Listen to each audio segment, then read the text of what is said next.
ఇప్పుడైతే కార్తీక మాసం ఎప్పటి నుంచి ప్రారంభమవుతుందో తెలుసుకుందాం. 2025 అక్టోబర్ 22వ తేదీన బుధవారం పాడ్యమి తిథితో కార్తీక మాసం అనేది స్టార్ట్ అవుతుందండి. ఇంకా ఎప్పుడు ముగుస్తుందంటే 2025 నవంబర్ 20వ తేదీన గురువారం అమావాస్య తిథితో కార్తీక మాసం అనేది ముగుస్తుంది.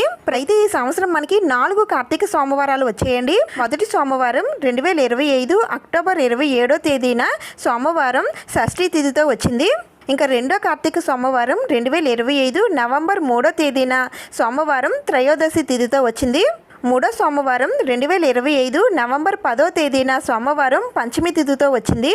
నాలుగో కార్తీక సోమవారం ఇదే ఆఖరి సోమవారం 2025 నవంబర్ 17వ తేదీన సోమవారం త్రయోదశి తిథితో వచ్చింది. ఈ కార్తీక మాసంలో వచ్చే కొన్ని ముఖ్యమైన పండుగలు ఏ తేదీల్లో వచ్చాయో ఇప్పుడు తెలుసుకుందాం. 2025 అక్టోబర్ 22 బుధవారం ఆకాశ దీపం ప్రారంభమవుతుందండి. అలాగే ఈ రోజు